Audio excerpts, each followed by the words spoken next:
8월 23일 주일 하나님 주신 말씀 읽겠습니다. 마태복음 4장 23절입니다. 우리 한 목소리로 함께 읽겠습니다. 예수께서 온 갈릴리에 두루 다니사 그들의 회당에서 가르치시며 천국 복음을 전파하시며 백성 중의 모든 병과 모든 약한 것을 고치시니. 네, 하나님은 이스라엘에게 왕과 제사장과 선지자를 주셨고 이들을 통해서 하나님과 그의 선하심을 전하는 빛이 되는 나라가 되기를 원하셨습니다. 그러나 이스라엘은 이 세 가지에 있어서 실패하고 말았습니다. 이스라엘은 실패했지만 이스라엘의 회복이라는 하나님의 뜻은 실패하지 않았습니다. 결국 이루실 것입니다. 이스라엘이 하나님의 나라가 되는 것에 대해서 실패하자 예수님이 이 땅에 이 세 가지 직임을 모두 가지고 오셨습니다. 이스라엘이 이 세 가지 직임을 가진 예수님을 구원자로 받아들였다면 그때 그들 가운데 하나님의 나라가 임했겠지만 그들은 예수님을 거절했습니다. 그러자 예수님의 천국 복음은 이방인에게로 흘러갔습니다. 교회라는 것이 탄생하게 되었고 예수님은 교회에게 이 세 가지 직임을 위임하시고 교회 가운데 천국이 임하도록 하셨습니다. 천국 복음을 교회가 받아들이게 됐죠. 그리고 교회 가운데 임한 천국을 이스라엘이 보고 전국적으로 예수님의 재림 전에 이스라엘이 회복되도록 하실 것입니다. 그 일을 지금 말세의 때에 하나님께서 하고 계시죠. 자, 마태복음 12장에 보면 예수님은 자신이 이 세 가지 직임이라는 것을 말씀하세요. 왕이요, 또 제사장이요, 선지자라는 것을 친히 말씀하고 밝히십니다. 먼저 마태복음 12장 6절을 보겠습니다. 시작. 내가 너희에게 이르노니 성전보다 더 큰 이가 여기 있느니라. 성전에 대한 말씀을 하셨습니다. 성전은 누가 있는 곳입니까? 제사장이 있는 곳입니다.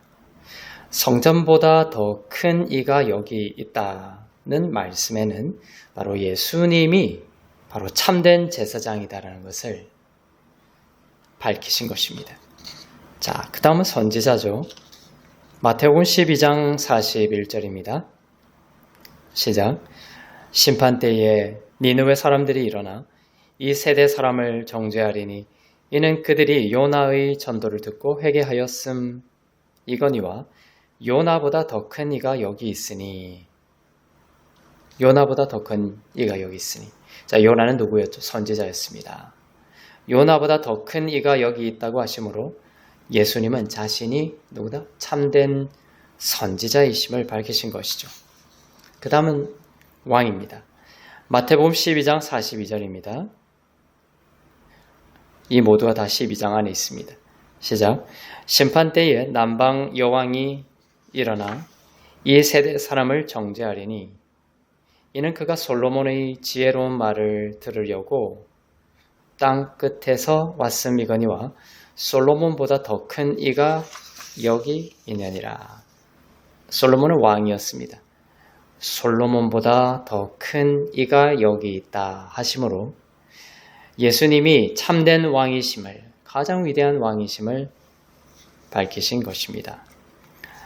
예수님은 이처럼 삼중 영광을 가진 하나님이셨습니다. 그러나 이 예수님을 이스라엘 지도자들은 배척하고 받아들이지 않았습니다. 이스라엘의 지도자 외에 백성들은 일부 받아들이기도 했지만 결국 지도자들이 예수님을 배척함으로써 이스라엘의 천국이 펼쳐지는 것이 유보되었습니다. 예수님은 천국 복음을 전파하셨죠. 천국은 죽어서 가는 나라도 천국이지만 예수님은 천국 복음을 전파하시면서 이 땅에도 천국이 이루어지는 삶을 주시고자 하셨습니다. 왕이요 제사장이요 선지자이신 예수님의 통치를 받는 천국 말이죠. 예수님은 천국이 가까웠다 이렇게 말씀하셨죠. 그리고 너희 안에 무엇이 있다? 천국이 있다라고 말씀하셨습니다. 귀머거리가 다시 듣고 장님이 눈을 뜨고 나병 환자가 낫게 되며 죽은 자가 살아나는 천국이 예수님을 통해서 펼쳐졌습니다. 이게 천국의 한 모습이에요. 연약한 어린아이들을 사랑하셨고 부족한 것이 있으면 넘치도록 하셨습니다. 오병이어의 기적을 행하셨고 배불리 먹고서도 12광주리가 남았습니다. 예수님은 어둠 속에 있는 우리에게 빛을 전하러 오셨고 우리에게 풍성한 생명을 주러 오신 생명의 왕이십니다. 샬롬의 왕, 즉 평강의 왕이십니다. 그분을 믿는 자는 참된 평강을 누립니다. 그분은 멜기세덱, 즉 의와 샬롬의 왕이십니다. 우리를 온전하게 하시고 주의 평안으로 인도하시는 왕이십니다. 그런 예수님을 유대인들은 어떻게 했어요? 배척했다는 거예요. 배척함으로써 이런 천국이 예수님을 통해 전해진 이 천국 복음을 배척함으로써 예수님을 배척함으로써 그들 가운데 천국이 임하는 것이 유보가 되어버린 것이죠. 예수님은 그들에게 거부당했음에도 불구하고 그들을 사랑하셨습니다. 십자가에서 자신을 내어주신 것입니다. 예수님은 십자가에서 순교자로 죽으신 것이 아닙니다.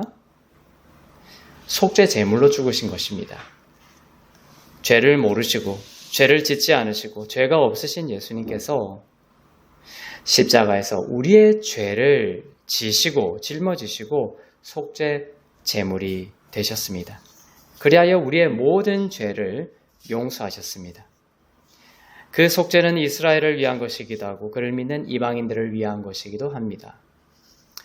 예수님은 아픈 자를 고치시고 부족한 것을 넘치게 하시는 것을 통해 천국의 일부분을 보여주셨는데 십자가를 통해 보여주신 이러한 천국의 가장 중요한 요소는 바로 그분을 통해서 우리의 죄가 용서함을 받고 의롭게 되는 것입니다.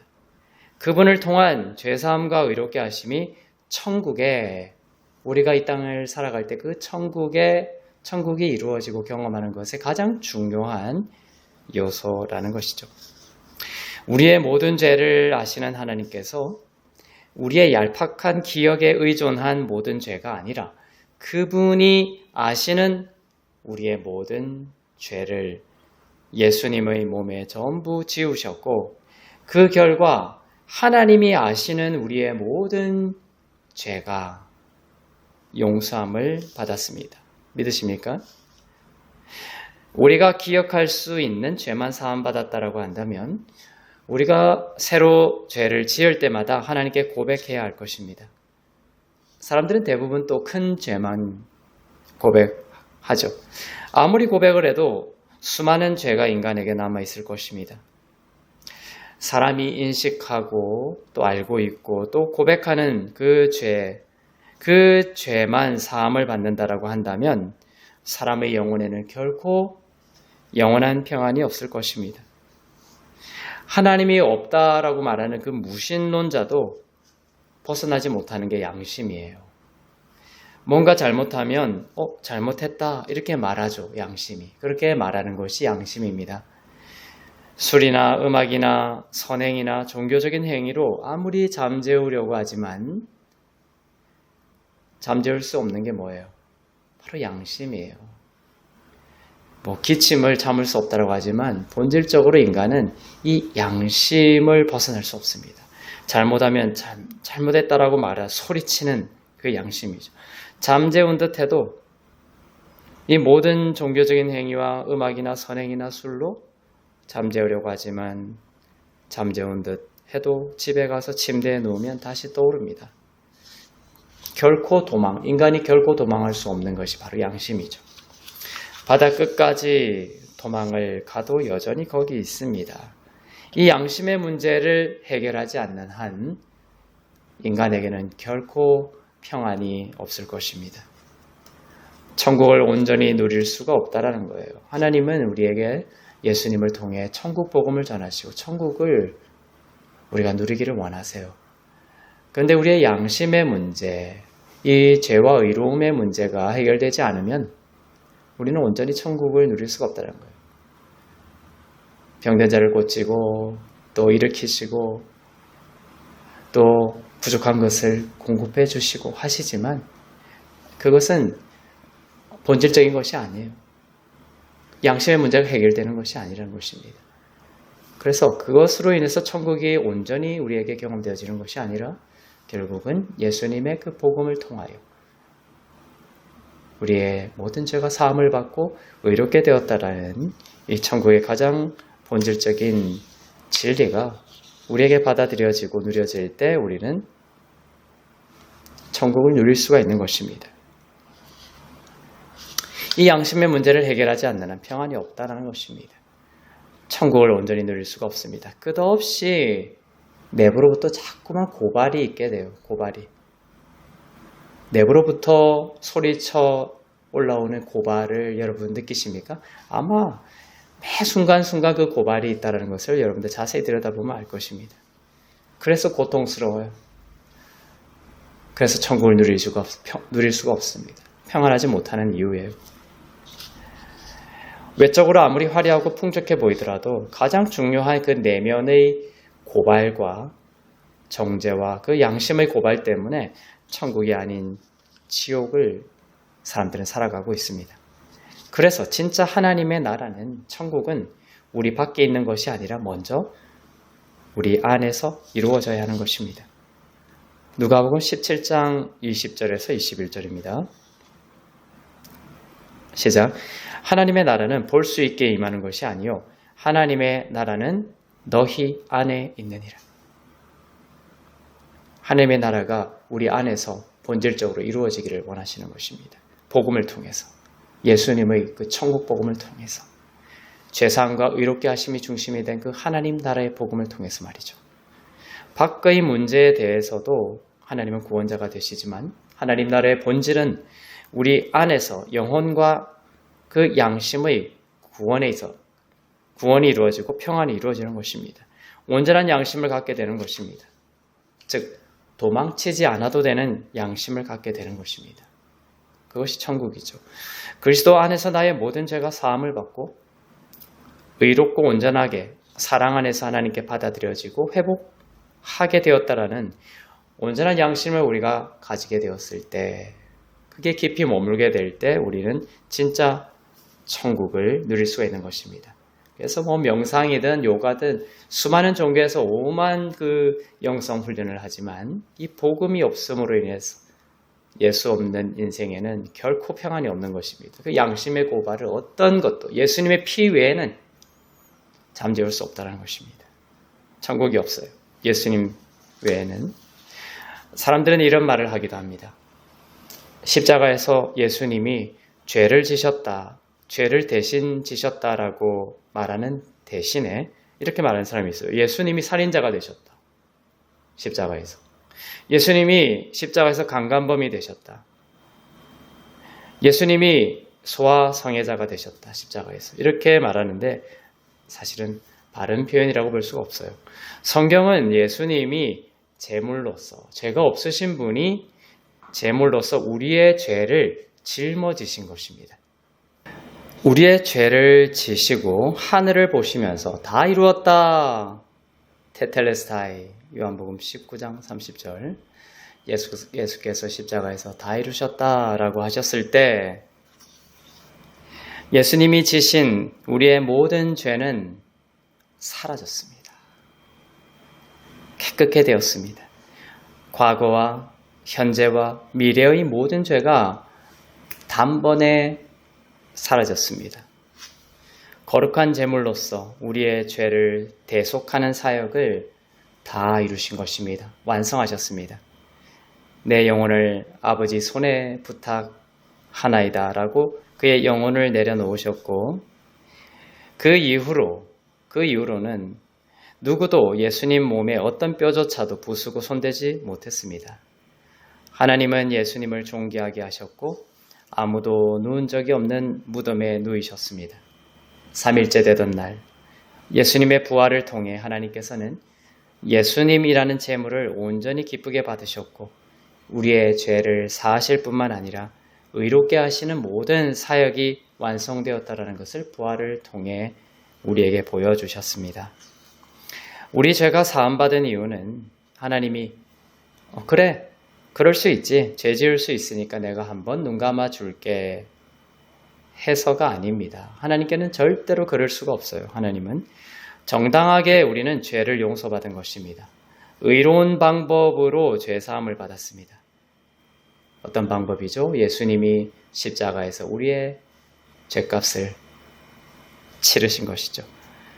여러분이 죄를 지으면 아이고 또 죄를 지었네 라고 하면서 자신을 정죄하고 혐오할 수 없다라는 것입니다. 이제는 빠져나오십시오. 벗어나십시오. 해방되십시오.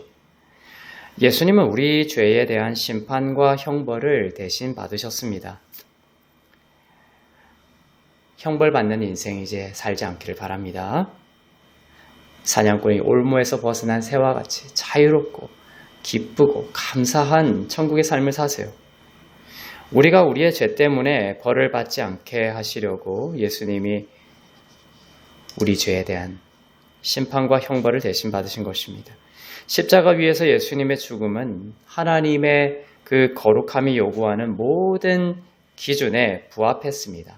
그래서 하나님은 만족하셨고 죄 많은 인간에게 요구하셨던 모든 것이 다 만족되었습니다. 예수 그리스도를 믿는 여러분을 향한 하나님의 모든 거룩함의 기준이 어떻게 됐다고요? 다 만족이 되었다고요? 아멘. 여러분의 영혼이, 여러분의 양심이 이 시간 평화를 찾을 수 있기를 바랍니다. 정말 천국의 삶을 살기를 원합니다. 하나님께서 모두 만족이 되었다라는 그 믿음이, 그죠? 하나님께 그 모든 기준이 만족이 되었다라는 그 믿음이 여러분 가운데 있기를 축복합니다. 예수님이 우리 대신 하나님의 거룩이 요구하는 모든 것을 충족하셨습니다. 율법을 모두 완성하심으로 우리도 율법을 모두 지킨 것처럼 여겨주시게 되었습니다. 그리고 우리에게 의의가 선언이 되었습니다. 여러분을 향한 하나님의 선언은 이제 의인입니다. 의로움입니다. 그리스도의 이 일이 얼마나 하나님께 영광이 되었겠습니까?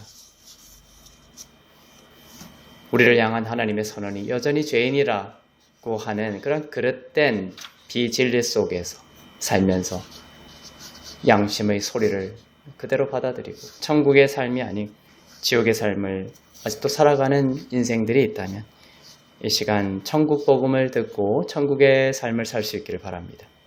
이제는 더 이상 우리에게 정죄함이 없습니다. 로마서 8장 1절이죠. 천국 복음이고 천국을 사는 기초이고 핵심입니다. 이것이. 우리가 잘못하면 벌을 줘야 한다고 생각합니다.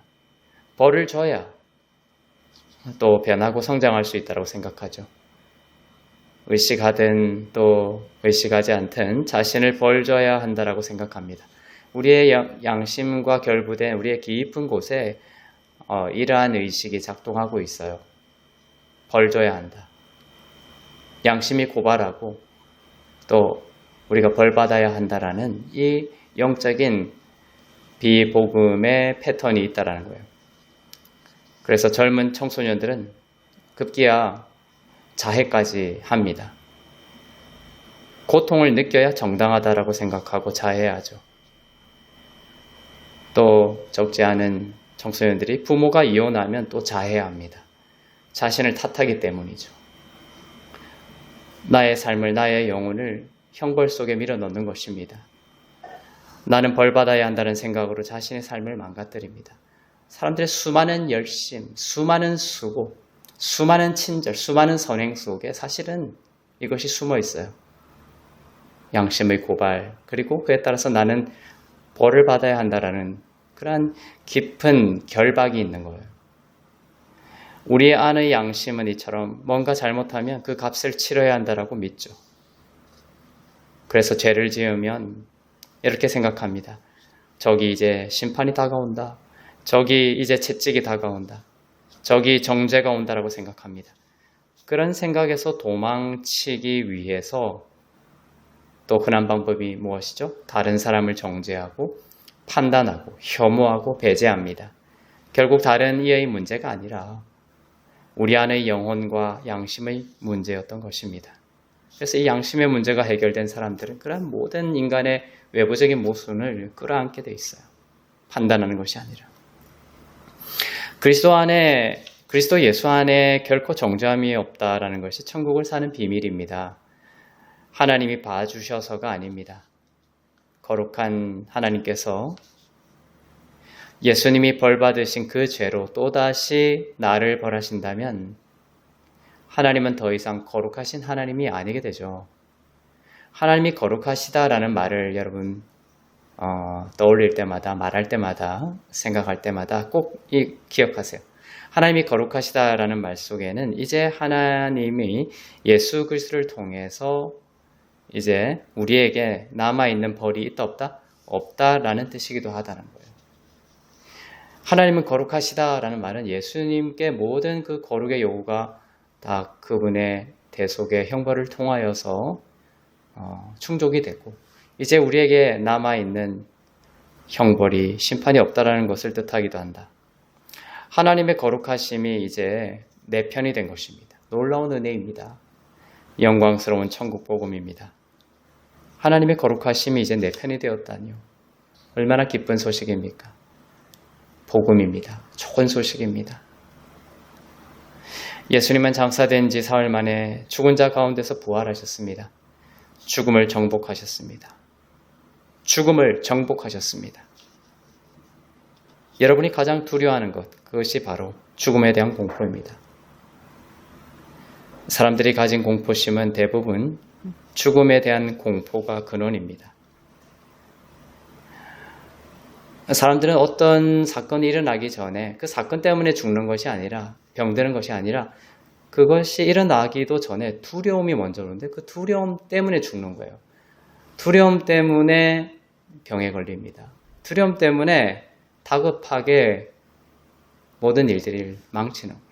이 두려움이라는 것이 우리 인생을 사망으로 자꾸 끌고 가요. 일어나지도 않을 일들에 대해서 말이죠. 그리고 그 두려움의 가장 근원이 뭐다? 바로 죽음에 대한 공포입니다. 사람들이 질병을 두려워하는 것 같아도 실은 질병으로 인한 죽음에 대한 공포가 깔려 있는 것이죠. 질병에 걸려도 만약에 죽지 않는다라고 하면 사람들은 두려워하지 않을 거예요. 비행기 타는 게 두렵다. 무슨 말이에요? 사실은 죽을까 봐 두려운 것입니다. 하나님도 죽음을 미워하십니다. 그래서 죽음을 뭐라고 표현하셨죠? 나의 원수라고 표현했습니다. 예수님은 죽음을 그래서 정복하시고 우리에게 영원한 생명을 주셨습니다. 성도들이 죽어서 장례를 치르더라도 사실은 죽은 것이 아닙니다. 잠든 것입니다. 영원한 생명을 받았죠. 성도들은 죽어도 죽지 않습니다. 죽음을 경험하지 않고 이미 받은 영생으로 들어가는 것입니다. 예수님이 재림하시면 지금 우리가 입고 있는 이 몸으로는 천국 갈 수 있어요? 없어요? 없어요. 먼저 예수님이 우리의 몸을 영광스러운 형태의 새 몸으로 바꿔주시고 예수님이 부활하셨을 때 입었던 그 몸 우리도 똑같이 입습니다. 그렇게 우리를 새로운 그 영광의 형태의 몸으로 바꿔주시고 우리와 함께 승천하실 것입니다. 썩지도 않고 고소공포증도 없고 늙지도 않고 죽지도 않는 새로운 몸이 우리를 기다리고 있습니다. 할렐루야. 사도행전 7장에 보면 스데반 집사가 나옵니다. 스데반 집사는 이스라엘 지도자들에게 설교를 했습니다. 유대인들에게 천국이 임할 한 번의 기회가 더 주어졌어요. 이때 사도행전 7장에서 스데반은 이렇게 시작합니다. 아브라함에게 영광의 하나님이 그에게 보여. 참으로 멋지죠. 그냥 하나님이 아니라 영광의 하나님이 아브라함에게 보이셨습니다. 그리고 스데반은 이스라엘 전체 역사를 설명해 나갔습니다. 스데반이 설교할 때 지도자들은 스데반의 얼굴을 보았습니다. 그런데 그의 얼굴이 천사처럼 빛이 났습니다. 자, 이 빛 무엇이 생각나죠? 모세의 얼굴에도 빛이 있었죠. 율법의 시작도 얼굴에서 빛이 난 모세로부터 시작했습니다. 그러나 모세의 얼굴에 그 빛은 사람을 죽일 수 있는 빛이었어요. 그래서 수건으로 가렸죠. 사람이 죄사함을 받지 못했기 때문입니다. 그때는 천국 복음이 될 수 없었습니다. 반면 스데반의 그 얼굴의 빛은 사람을 살리고 용서하는 빛이었습니다. 율법이 은혜를 설교하는 스데반의 얼굴에서 빛나는 빛으로 완성이 된 것이죠. 스데반은 율법을 수호하고 지킨다고 자부하던 이스라엘 지도자들에게 마지막 일격을 가합니다. 뭐라고 말했습니까? 너희는 율법을 지키지 아니하였도다. 지도자들은 분개했습니다. 스데반을 죽이려고 했습니다. 스데반은 하늘을 보며 말했습니다. 사도행전 7장 55절에서 56절입니다. 시작. 스데반이 성령 충만하여 하늘을 우러러 주목하여 하나님의 영광과 및 예수께서 하나님 우편에 서신 것을 보고 말하되 보라 하늘이 열리고 인자가 하나님 우편에 서신 것을 보노라 한대. 하나님이 서 계세요. 인자가. 자, 예수님이 하나님 우편에 서신 것을 보았습니다. 예수님은 부활하시고 하나님 우편에 앉으셨죠. 그런데 여기는 왜 서 계셨을까? 한 번의 기회를 더 주신 것입니다. 이스라엘에게. 만일 스데반이 이 설교를 할 이때에 이스라엘 지도자들이 예수님을 받아들이고 믿었다면 그때 예수님은 재림하셔서 이스라엘 가운데 왕국을 세우시고 천국을 이루셨을 것입니다. 그래서 서 계셨던 거예요. 그러나 지도자들은 귀를 막았습니다. 스데반을 밖으로 끌고 갔습니다. 스데반을 땅에 던지고 옷을 벗겼습니다. 그 벗긴 옷을 사울이라 불리는 젊은이 발 아래에 두었습니다. 사울은 바울 되기 전의 사울이죠. 바리새인 중에 바리새인이었습니다. 지도자들은 사울을 쳐다보았고 사울은 돌로 스데반을 죽이라는 신호를 주었습니다. 그리고 그들은 스데반을 돌로 쳤습니다. 이스라엘은 마지막 이 기회마저 놓치고 말았습니다. 그러나 놀라운 것은 그럼에도 불구하고 하나님은 이스라엘을 포기하지 않으셨다는 것입니다. 가장 악한 우두머리였던 사울을 하나님께서 택하시고 사용하셔서 바울 되게 하시고 그 바울을 통해 이스라엘의 회복의 통로가 될 교회와 은혜의 복음을 세우고 전하는 사도로 삼으신 것입니다. 이스라엘이 온전히 회복되고 천국을 살 수 있을 때까지 하나님은 교회를 세우시고 교회인 여러분 가운데 천국을 살게 하는 복음을 주셨습니다. 여러분이 천국의 삶을 사는 것과 이스라엘의 회복이 이렇게 연결되어 있는 거예요. 천국의 삶을 살아야 되겠죠. 이스라엘이 실패한 천국이었는데 이제 교회인 여러분이 천국의 삶을 살도록 하셨습니다. 천국은 그리스도께서 이 통치가 중요해요. 그리스도께서 통치하시는 나라이고 죄와 의의 문제가 해결된 온전한 양심과 영혼을 가진 자들이 왕과 제사장과 선지자로서의 권세를 행사하며 사는 나라입니다. 교회인 여러분은 주님의 그 재림 때까지 만물을 복종하게 하고 다스리는 천국의 삶을 살게 될 것입니다. 에베소서 1장 22절에서 23절입니다. 시작. 또 만물을 그의 발 아래에 복종하게 하시고 그를 만물 위에 교회의 머리로 삼으셨느니라. 교회는 그의 몸이니 만물 안에서 만물을 충만하게 하시는 이의 충만함이니라. 예수님이 교회의 머리이시고 여러분은 예수님의 몸입니다. 그리고 몸인 여러분 안에는 만물을 다스리고 충만하게 하시는 예수님의 모든 충만이 여러분에게도 몸에게도 있다. 라고 말씀하시는 것을 명심하십시오. 여러분에게 그래서 위임장을 주신 거예요. 하나님께서 여러분의 기도를 받으시고 이미 주신 것에 감사하는 기도를 드리십시오. 예수님의 그 영광을 바라봄으로써 사랑과 희락과 화평과 오래 참음과 자비와 양선과 충성과 온유와 절제의 그 생명을 예수님의 몸인 여러분에게 주신 것을 감사하고 그 모든 성령의 열매가 여러분 가운데 풍성한 천국의 삶을 사시기를 축복합니다. 또한 예수의 이름을 사용하여 질병을 저주하고 결핍을 저주하고 원수의 모든 공격을 예수의 이름으로 저주하고 명령하여 다스릴 수 있기를 또한 축복합니다. 여러분은 왕이요 제사장이요 선지자입니다. 예수의 이름으로 두통은 물러가라 명하십시오. 질병은 물러가라 명하십시오. 의의 길을 막는 원수의 공격과 장애물은 무너져라. 여리고성 무너져라 라고 말하듯이 명령하시기를 바랍니다. 교회의 머리가 되신 이유는 교회인 여러분이 천국의 삶을 살도록 하시기 위해서입니다. 이후에 가게 될 천국에는 원수의 공격이 없지만 이 땅에서 우리가 누리는 천국에는 이 땅에서의 천국은 원수의 공격이 있기 때문에 예수의 이름으로 다스리며 통치하는 법을 배우시기를 바랍니다. 그리고 그리스도 안에서 이미 주셨다라는 그 진리 안에 안식하고 감사함으로써 풍성하게 받는 법을 배우고 또한 훈련하시기를 바랍니다.